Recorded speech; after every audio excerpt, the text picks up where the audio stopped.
Fala pessoal, fala galera, tudo bom, tudo bom?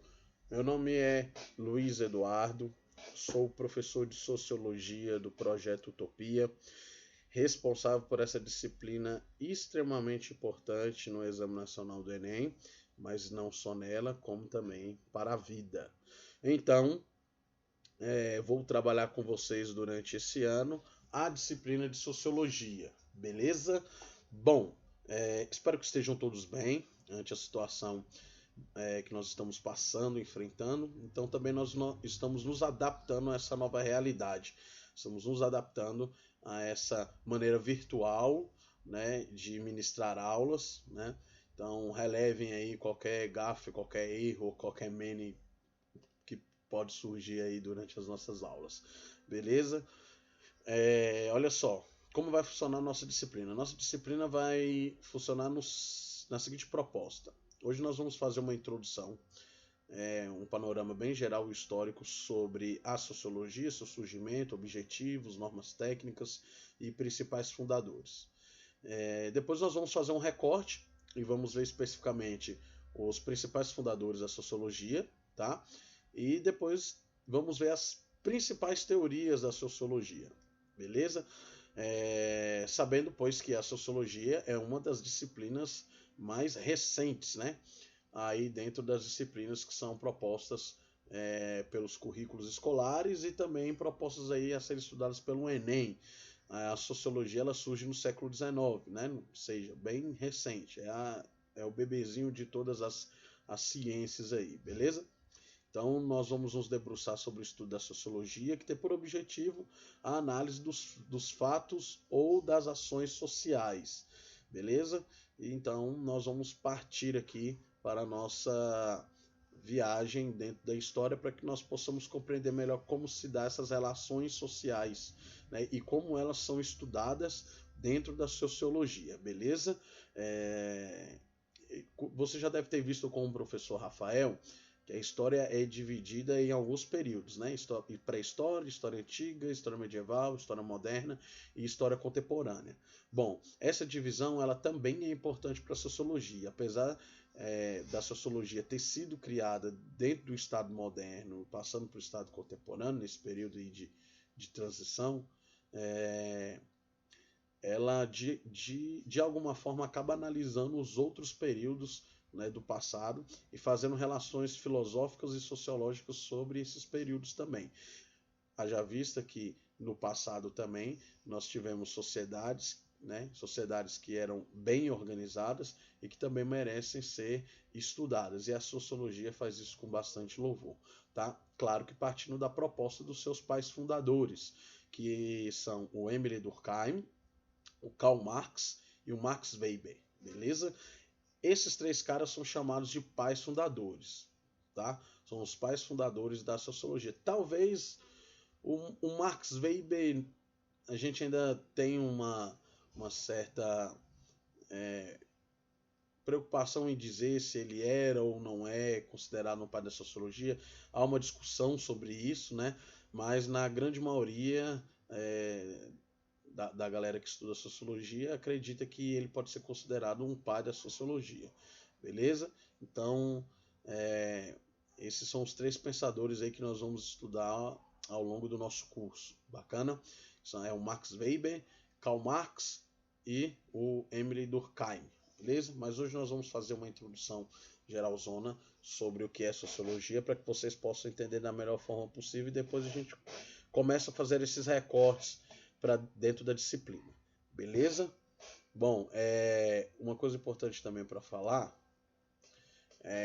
as nossas aulas serão divididas, vou tentar dividir as nossas aulas em duas aulas de 25 minutos. A aula é de 50 minutos, eu vou tentar fazer essa divisão para que não fique uma aula maçante e cansativa para vocês, beleza? Para vocês se organizarem também para estudar, eu acredito que seja melhor. A cada aula nossa teremos uma atividade de fixação que eu vou elaborar no Google Classroom, tá? Vou deixar essa atividade preparada no Google Classroom e vocês irão então fazer essa atividade de fixação para que vocês possam colocar em prática o conteúdo que vocês estão aprendendo aqui. Bacana? Beleza? Então vamos lá, vamos partir para a introdução aqui do que seria é a sociologia, né? Bom, a sociologia se debruça sobre os fenômenos sociais que nos afetam no nosso dia a dia. Então, como eu já havia falado para vocês, a sociologia, o objeto do estudo da sociologia é a sociedade, né? As relações sociais que acontecem entre os indivíduos ou grupos que são criados por esses indivíduos, né? E como isso nos afeta dia após dia, ou seja, no nosso cotidiano. Então, as perguntas a serem respondidas dentro da sociologia são as seguintes: por que a vida em sociedade é como é? Por que uns têm tanto e outros têm pouco? Por que obedecemos ou contestamos?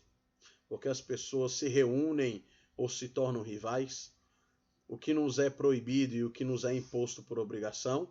Por que os governos se organizam de uma forma ou de outra? Então, essas são as perguntas que nós tentamos responder, né, dentro da disciplina de sociologia. Então, eu quero que você perceba que cada uma dessas perguntas aqui tem a ver com as ações sociais que são praticadas corriqueiramente por todos nós, ou até questionamentos que muitas vezes, uma hora ou outra, nós nos pegamos fazendo, e questionamentos que por vezes nós não obtivemos alguma resposta. Justamente a sociologia está aí para tentar explicar, né, e dar uma resposta a esses questionamentos. Claro que nós vamos ter várias teorias, vamos ter várias concepções dentro do estudo da sociologia, mas tudo desemboca, tudo converge para que nós possamos compreender melhor como as relações sociais acontecem e propor uma melhora social considerável, para que, de algum modo, as pessoas consigam viver de forma mais harmoniosa dentro da nossa sociedade, que atualmente é uma sociedade bastante conturbada, né? Então, no século XXI, o mundo inundado de mudanças, tensões e enormes conflitos e divisões sociais e ataque destrutivo da tecnologia moderna ao ambiente natural. Então, nós vamos entender, e isso aqui já é uma visão de um dos pais da sociologia, que é o Karl Marx, né? O Karl Marx, ele costumava, melhor dizendo, fazer as suas análises mais voltadas à questão do aspecto social, voltadas às relações de trabalho. Então, o Marx sempre estava analisando a sociedade a partir das suas relações de trabalho. Especificamente na virada do século XVIII para o século XIX, nós vamos ter a criação de uma nova classe, né, dentro da sociedade moderna, que é a classe do proletariado, os trabalhadores, os operários, que até então não existia, né, dentro do sistema feudal. Não existia essa classe, e ela surge a partir então da Revolução Industrial.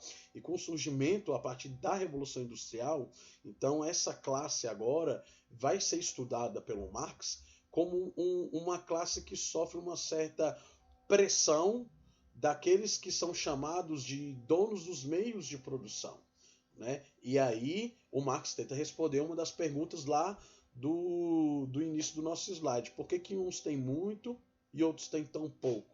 Né? Então, eu quero que vocês percebam que nós temos aqui uma análise social, tá? O que é importante enfatizar aqui para vocês é o seguinte, galera, vamos tentar estudar essa disciplina sem polarizações políticas. Até porque o momento que nós passamos no Brasil é um momento de polarização política, é um momento que você polariza tudo e que certos grupos políticos, só de falar no nome de algum filósofo ou algum pensador, já emerge o ódio, né? E sem analisar a importância de cada autor para este período. E mesmo que você não concorde com a tese ou com a ideia deste autor, isso não quer dizer que ele não seja importante ou relevante para os seus estudos, ou relevante para os estudos da sociedade. Como é o caso, por exemplo, do Marx. Então, o Marx ele faz essa análise análise social, análise do problema social, a partir do quê? A partir da relação de trabalho. Como se dá as relações de trabalho, como se dá a relação dos donos dos meios de produção com a classe operária. Beleza? O século XXI está inundado dessas coisas, inundado dessas tensões, desses conflitos, dessas divisões e coisas do tipo, tá? Preocupações da sociologia enquanto ciência. É importante lembrar que no século XIX é quando a sociologia se constitui uma ciência. Ciência como as outras que vocês estudam. Tá? E geralmente quando a gente fala de ciência, as pessoas costumam imaginar que ciência seriam apenas as ciências biológicas, né? Mas o arcabouço científico são todas as disciplinas que você estuda, né? Uma pessoa que é especializada em português é também um cientista da área de linguagens. Alguém que é especializado em inglês ou em outro idioma também é um cientista da área de linguagens. Assim como aquele que é especialista em geografia, em história, em sociologia e filosofia, é um especialista da área de humanas. Aquele que é especializado em matemática, química e física é um especialista da área das exatas. Então, todos esses blocos são considerados ciência e, não menos, a sociologia também é considerada uma ciência. A mais nova de todas, como eu já disse, a mais recente de todas, mas assim também é uma ciência. Quais são as preocupações da sociologia? Por que nossas condições de vida são tão diferentes daquela de nossos pais e nossos avós? Então, por isso que é importante a gente estudar o passado, tá? Fazer um link interdisciplinar sociologia e história, né? E então, para que nós possamos analisar o porquê que essas sociedades tinham certos costumes, certas culturas, né? Para que nós possamos então analisar melhor os aspectos de cada sociedade. Então é sempre importante nós fazermos esse link da sociologia com a história, que a gente possa analisar sociologicamente cada sociedade e, consequentemente, partindo dessas análises, compreender melhor como as nossas relações sociais se dão aqui e agora. Possibilidades de controlar o nosso destino e moldar nossas vidas muito maiores do que as gerações anteriores. Que direção as mudanças tomarão no futuro? Então, como eu já disse, nós analisamos a história, as sociedades a partir da história, né? E aí, então, para que nós possamos então ter uma ideia de como, né, as nossas sociedades irão se moldar daqui para frente. Beleza? Então, vamos prosseguir. Por que somos o que somos e por que agimos como agimos? Objeto de estudo da sociologia. Ou seja, você percebe aqui que está no plural, agimos, somos, agimos, né? O verbo agir aqui, né, está no plural. Ou seja, isso reflete o quê? Isso reflete que nós estamos falando de pessoas.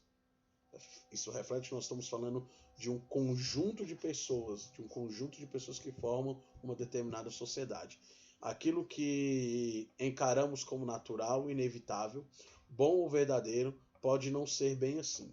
Os dados de nossas vidas são influenciados por forças sociais e históricas. Olha só, os dados de nossas vidas são influenciados por forças sociais, sociologia, e históricos. Por isso, esse link importante que sempre nós temos que fazer entre sociologia e história. Beleza? Qual é a abrangência disso? Desde a análise de encontros ocasionais entre indivíduos na rua até a investigação de processos sociais globais.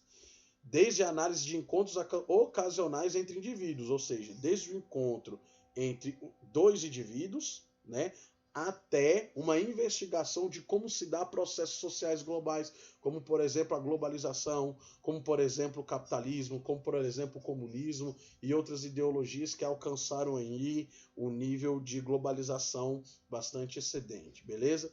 Aprender a pensar sociologicamente é cultivar a imaginação, libertar-se do imediatismo das circunstâncias pessoais e ver as coisas num contexto mais amplo. Essa parte aqui, esse fragmento, ele muito se parece com a sociologia do Durkheim. O Durkheim ele trabalha dentro da sua tese, que é chamado de fato social. Para Durkheim, a sociedade é um corpo, é a coletividade. Ela não consegue funcionar de forma individualizada. Agora, já, por exemplo, para o Max Weber, é impossível a sociedade viver coletivamente sem antes viver individualmente. Então, que é o que ele chama de ação social, né? Então, o Max Weber vai se diferenciar aí muito da sociologia do Durkheim. Então, nós vamos ter aí, né, os pontos e contrapontos de cada uma dessas visões sociológicas, tanto da do Durkheim quanto com a do Max Weber, né? Só que de tudo, nós vamos analisar essas visões e compreender qual delas melhor se encaixa para que nós possamos analisar as sociedades de um modo geral, beleza? Lembrando mais uma vez, para o Durkheim, só que eu estou dando só a introdução, mas a gente vai ver isso de forma mais recortada, mais, né, profunda. O Durkheim vê a sociedade como corpo e trabalha o fato social, o Durkheim trabalha o fato social e o Weber trabalha a questão da ação social, né, onde o indivíduo individual também faz parte dessa sociedade e antes de pertencer à coletividade, ele pertence a si mesmo. Beleza? Nós vamos trabalhar isso de uma forma bastante significativa, porque isso cai bastante no Enem. Mas esse fragmento muito me parece um fragmento de um pensamento alinhado com o pensamento da sociologia durkheimiana, beleza? Que realmente não deixa de ser verdade, porque o objeto da sociologia é estudar a sociedade. Então, quando a sociologia surge como ciência no século XIX, ela tem exatamente essa proposta. Qual é a proposta? De fazer com que o homem deixe de ser imediatista. Porque se você for para o Estado moderno, né, quando está surgindo ali o iluminismo, chegando as grandes navegações, depois vem o iluminismo, né, o absolutismo monárquico, você percebe que o mundo vai girar em torno do antropocentrismo, vai girar em torno do homem. Aquela visão medieval do teocentrismo, Deus no centro de todas as coisas, ela deixa de existir no Estado moderno. E no Estado moderno o que vai valer agora é a ciência. Então nós vamos ter uma separação entre fé e ciência considerável aí. Que, diga-se de passagem, eu acredito particularmente que fé e ciência conseguem andar de forma bastante alinhada, né? Seria aí uma concepção de antinômio, no entanto, elas conseguem andar aí de forma paralela. A questão é que nós não conseguimos relacionar isso de forma inteligível e racional. A grande questão é a seguinte: quando nós chegamos no Estado moderno, e nós temos então a concepção do antropocentrismo muito voltada às questões particulares e individuais, a sociologia, então, do fim do Estado moderno para o início do Estado contemporâneo, traz uma nova proposta.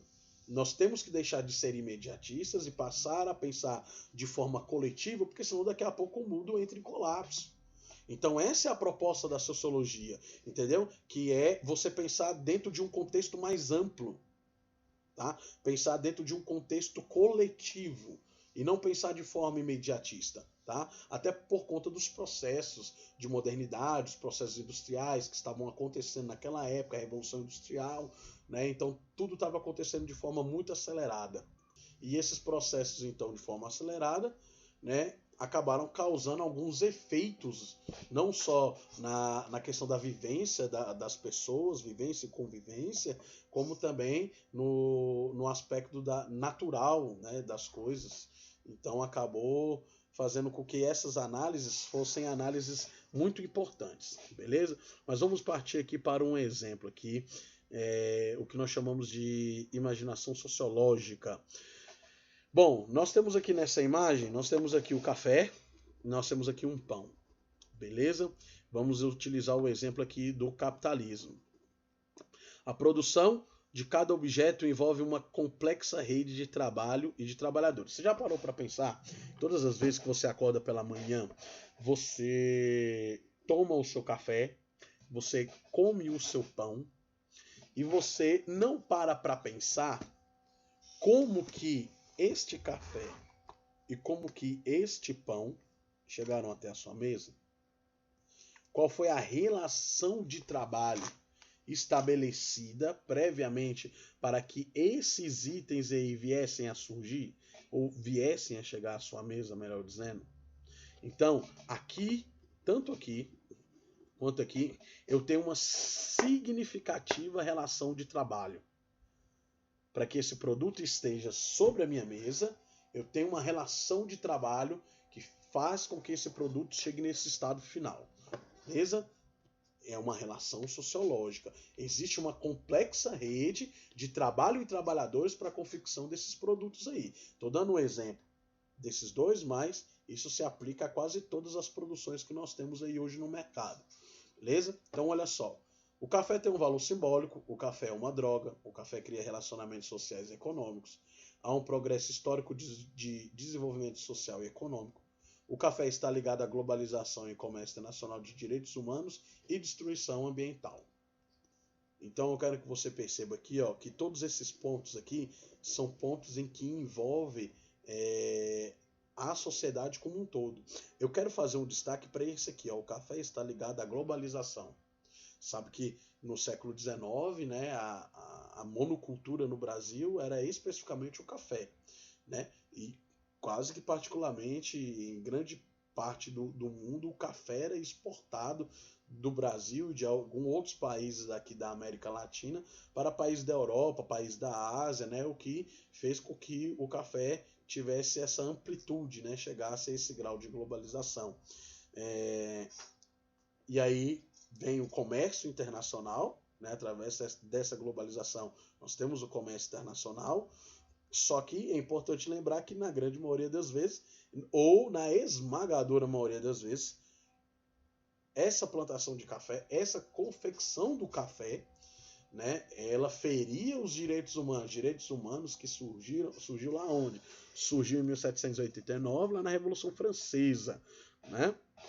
Tem até um livro da Leigh Hunt, uma historiadora fantástica, Leigh Hunt, né, chamado A História dos Direitos Humanos. Tá? Indico essa obra para vocês.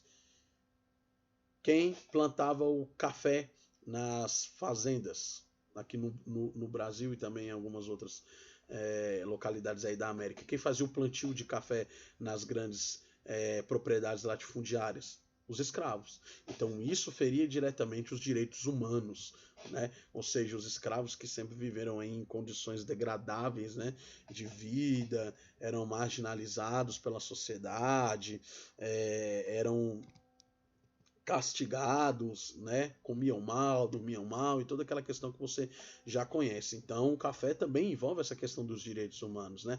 E a destruição ambiental. Para você fazer grandes plantações de café, você tinha que sair desmatando grandes hectares de terra. Então, você percebe que existe uma enorme relação social. Enorme relação social. E essa relação social apenas nessa xícara de café.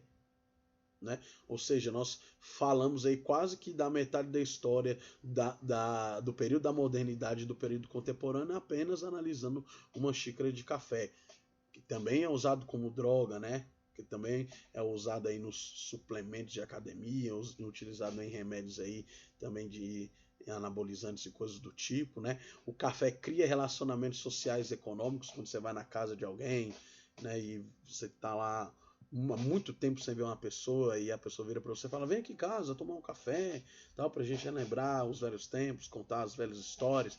Então ela acaba criando esse relacionamento social também, né? Então, para que você veja como as relações sociais podem ser amplamente analisadas a partir de coisas que são bastante simples para nós. O pão. Olha a relação que nós temos para o pão: trigo, fermento, água e sal. Alguém tem que ir lá colher o sal. Alguém tem que ir lá plantar e colher o trigo. Alguém tem que fazer o fermento. Alguém tem que buscar água para criar-se o pão, esse alimento que é tão necessário aí, o pão nosso de cada dia, né, como está lá explícito na oração do Pai Nosso, né? Então, nós temos aqui uma relação de trabalho. Nós temos pessoas que trabalham aqui, temos pessoas que trabalham aqui, temos também pessoas que trabalham aqui e também temos pessoas que trabalham aqui. Então, nós temos uma relação de trabalho, uma relação social, pessoas que são amigas e inimigas aqui, pessoas que são amigas e inimigas aqui, amigas e inimigas aqui, amigas e inimigas aqui. Então, nós temos uma relação social não só trabalhista, né, como é a visão do Marx, mas nós também temos uma relação social também afetiva, já levando, né, para o lado do Max Weber, né? Então nós temos também uma relação afetiva, né? E essa relação afetiva, ela também é uma relação social, ela também serve de análise social, beleza? Então vamos prosseguir. Então nós temos aí a equivalência disso. Qual é a equivalência? Você tem aqui pão, tempo de trabalho, né? Essa é a produção. Esse é o quê? Esse é o produto final. Esse é o produto final Esse é o produto final que vai para onde? Que vai para o consumidor final. E quem é esse cara aqui? Esse cara é o cara que trabalhou na confecção disso aqui, ganhou o seu dinheiro para se sustentar dentro de uma sociedade que exige que ele tenha uma certa quantia monetária para que ele consiga sobreviver. Tempo de trabalho, né? Cooperação de trabalho humano. Então, isso fica muito bem explícito dentro dessa situação que nós estamos passando, né? Talvez no nosso dia a dia, na nossa correria, nesse mundo líquido, né? Nesse mundo acelerado, da síndrome do pensamento acelerado, onde as pessoas mal têm tempo para almoçar, para se relacionar, para se amar e coisas do tipo, a gente acaba não percebendo o quanto que serviços essenciais praticados por pessoas simples são necessários à nossa vida. Então, por exemplo, você imagina numa pandemia dessa, numa situação de calamidade pública como nós estamos passando, não ter alguém que recolha o nosso lixo, não ter alguém para varrer as nossas ruas, não ter alguém nos hospitais para aplicar um soro no paciente, para não ter um médico para dar um diagnóstico para o paciente. Então, você vai percebendo que essas relações sociais elas são importantes e muitas vezes minimizadas por nós. Por quê? Porque ainda nós temos muito dentro de nós a questão do antropocentrismo. O que na verdade importa para mim são os meus afazeres, as minhas atividades, os meus objetivos, e acaba que a vida social como um todo, ela acaba sendo deixada em segundo plano, não percebendo a necessidade do próximo, não percebendo a importância do trabalho do próximo, né, da produção, daquilo que o próximo está fazendo. Então essa sociedade, ela continua sendo uma sociedade individualista, no entanto, uma sociedade que tem uma consciência de que viver em coletividade é importante. Nós temos essa consciência, mas nós não conseguimos ainda colocar em prática efetivamente. Beleza? Então, imaginação sociológica. Capacidade da pessoa poder ver a sua própria sociedade como uma pessoa de fora. O faria, em vez de fazê-lo apenas da perspectiva das experiências pessoais ou dos preconceitos culturais, permitir ir além das experiências e observações pessoais para compreender as questões com maior amplitude, é uma ferramenta que nos proporciona poder, pois nos permite olhar para além de uma compreensão limitada do comportamento humano. Capacidade da pessoa poder ver a própria sociedade como uma pessoa de fora o veria. Então, como que eu enxergo a minha sociedade enquanto um ser participante efetivamente dessa sociedade na qual estou inserido? É a análise que o Noah faz, e o Val Noah no livro dele chamado Sapiens, é bastante interessante quando ele chega na parte que ele vai tratar do capitalismo e como o capitalismo cria essas relações, né? Ao mesmo tempo que você ama a pessoa, por conta de um papel você começa a odiá-la. Então as relações sociais que ora estão lá em cima, ora estão lá embaixo, assim como a bolsa de valores, uma hora está lá em cima, outra hora está aqui embaixo. Então essas relações afetivas, elas mudam conforme o comportamento, né, individual vai se aflorando, né? Conforme eu vou me sentindo prejudicado, então eu vou me manifestando de forma individual, não levando em consideração os fatos externos dessa sociedade que eu vivo. Essa também é uma visão do Durkheim. O Durkheim acreditava que os fatos externos, eles convergem em nós, eles nos forçam, né? Eles nos forçam a cumprir leis, que é a força da coerção. Eles nos forçam a cumprir leis que estão aí criadas por alguém, criadas pela sociedade de um modo geral, e que nós temos que cumpri-las, porque de alguma forma a sociedade nos obriga, né, de forma coercitiva a cumprir essas leis. Então, na análise durkheimiana, os fatores estão externos. Agora, na visão weberiana, os fatores estão internos, né? Parte de mim, parte do indivíduo, parte da individualidade. Permitir ir além da experiência de observações pessoais para compreender as questões com maior amplitude. Esse é um objeto da sociologia, para que nós possamos compreender a importância do outro, a importância da produção, do serviço do outro, ou às vezes até compreender como que essas relações, né, trabalhistas, que nós consideramos menos importantes, elas se dão dentro da nossa sociedade. Então, é para isso que serve a sociologia, né? Para que nós possamos, então, trabalhar com questões aí de maior amplitude, beleza? É uma ferramenta que nos proporciona poder, pois nos permite olhar para além de uma compreensão limitada do comportamento humano, Beleza? Então, olha só, para a gente terminar por aqui, a sociologia é a ciência da sociedade. Toda ciência é conhecimento. Toda ciência é conhecimento. Todo conhecimento é um produto histórico. Olha essa relação magnífica que existe aqui. Todo conhecimento é um produto histórico. Todo conhecimento, ele está lá na história, está inserido da história, está inserido dentro do processo histórico. Então, quando você vai estudar matemática, vai estudar lá geometria, progressão aritmética, sistemas, regra de 3, Bhaskara, seja lá o que for, você tem a história da matemática por trás de tudo aquilo, você tem um cara, né? Quando você vai estudar, por exemplo, o Teorema de Pitágoras, você tem que voltar na Grécia para você entender como que o cara do nada, né, tirou aquele conhecimento lá sobre o triângulo, onde você tem o cateto com outro cateto e a hipotenusa, você soma, divide, faz aquele negócio e chega no resultado. Então tem uma história por trás. Todo conhecimento é ciência, toda ciência é conhecimento, todo conhecimento tem o seu produto histórico, tem a sua origem histórica. Por isso que nós vamos sempre fazer esse link, como eu mostrei para vocês no início, esse link entre sociologia e história, para que nós possamos compreender ao longo da história da humanidade como esses processos sociais eles acontecem. Não fazendo com que o homem se homenize, né, dentro do seu espaço individual, dentro da sua caverna pessoal, mas fazendo com que as pessoas entendam que as relações sociais elas são importantes para a construção de uma sociedade mais saudável, mais justa, ou a sociedade que nós queremos e tanto almejamos, beleza? Como a sociedade era conhecida antes do aparecimento da ciência. Como que a sociedade era conhecida antes do aparecimento da ciência, né? Então isso é importante para que nós possamos analisar lá dentro da pré-história, dentro da história antiga, como que essas relações se davam também. Por isso, sempre mantendo o link história e sociologia. Quais foram os fatores históricos que propiciaram o surgimento da sociologia? Por que a sociologia surgiu? O que levou, incentivou pesquisadores, cientistas a analisarem a sociedade e a criar uma ciência tão importante para análises sociais? E qual é a importância da sociologia hoje, dentro de todo o arcabouço científico, dentro de todo o arcabouço e conhecimento político? Se bem que ciência política faz parte das ciências sociais também.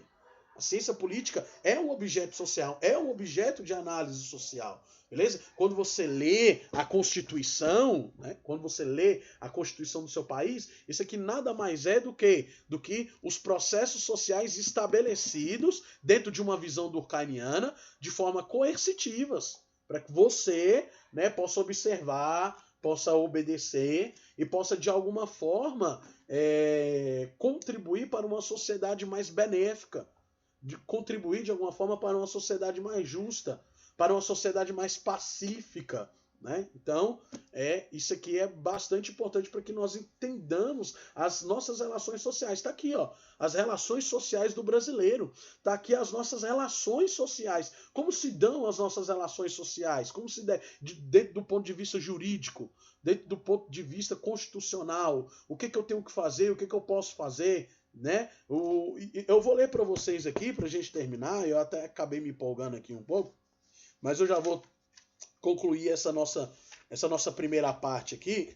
Mas eu quero ler com vocês o artigo 5º da Constituição, para que a gente possa ver algumas questões aqui, alguns links com as nossas relações sociais atuais aqui, por exemplo. Então, o artigo 5º diz aqui o seguinte: todos são iguais perante a lei, sem distinção de qualquer natureza, garantindo-se aos brasileiros e estrangeiros residentes no país a inviolabilidade do direito à vida, à liberdade, à igualdade, segurança, propriedade, nos termos seguintes. Homens e mulheres são iguais em direitos e obrigações nos termos dessa Constituição. Ninguém será obrigado a fazer ou deixar de fazer alguma coisa senão em virtude da lei. Ninguém será submetido a tortura, nem a tratamento desumano ou degradante. Ou seja, está vendo que as relações sociais aqui estão sendo ditadas? Agora perceba comigo o inciso 3 do artigo 5º. Por que o inciso 3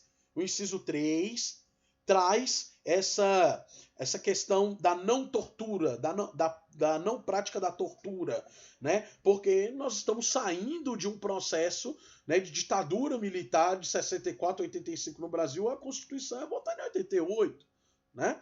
Então, nós temos aí, então, uma ditadura bastante recente, a ditadura ainda fresca, apesar de ter já acabado, ser findado, né? Mas a Constituição garante esse direito. Ninguém será submetido à tortura nem a tratamento desumano ou degradante. Se alguém faz isso, está indo contra a Constituição, e se faz isso, está indo também contra um princípio social estabelecido, não só pelos órgãos federais, pelos parlamentares, pelo legislativo brasileiro, né? Mas também por todas as pessoas, porque nós nos sentimos representados sobre essas pessoas que estão lá, né, que votaram essa Constituição. Beleza, galera? Beleza? Tranquila, a aula ficou um pouquinho longa, eu dei uma empolgada aqui, mas eu vou terminar por aqui e nós vamos então partir para a nossa segunda aula, beleza? Opa, deu um errinho aqui, peraí. Beleza, galera? Então, um forte abraço e até a próxima.